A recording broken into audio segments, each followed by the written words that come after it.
Hello बच्चों, let's read this question. The question says which of the following option is incorrect for ANF. ANF के लिए incorrect कौन सा है हमें ये बताना है. तो ANF basically stands for atrial natriuretic factor. Atrial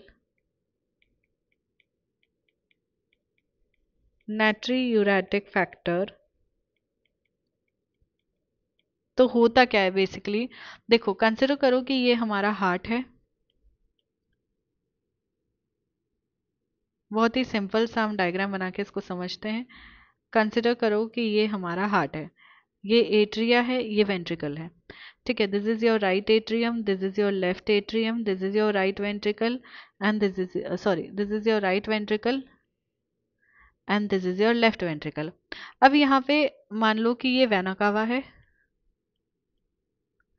and ये है आपकी पल्मोनरी वेन्स. ठीक है, पल्मोनरी वेन्स है, इसको हम थोड़ा रेड में बना लेते हैं ताकि हमें समझ में आए कि ये पल्मोनरी वेन्स है. ठीक है, अब क्या होता है कि जब एट्रिया के पास यहाँ ब्लड आ रहा है और ब्लड का वॉल्यूम भी इंक्रीज्ड है, ब्लड का प्रेशर भी रेज्ड है.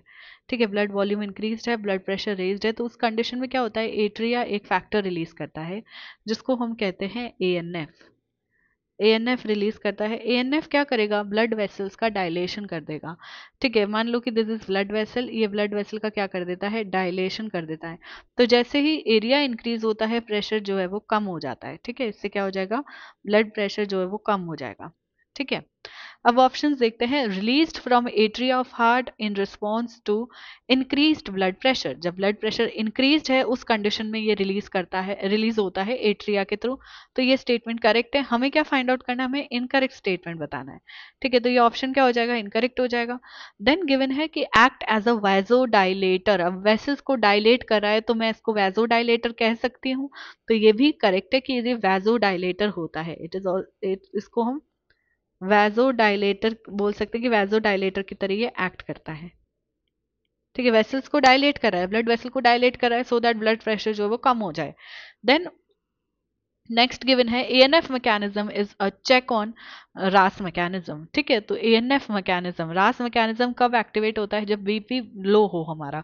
तो उस कंडीशन में हमारा ब्लड प्रेशर रेज करने के लिए रास मैकेनिज्म आता है. अब ब्लड प्रेशर ज्यादा रेज हो जाए तो उस कंडीशन में एएनएफ रिलीज होता है कि वो वापस से कम हो जाए. ठीक है, तो ये क्या है, चेक ऑन करता है रास मैकेनिज्म पे. तो ये स्टेटमेंट भी करेक्ट है.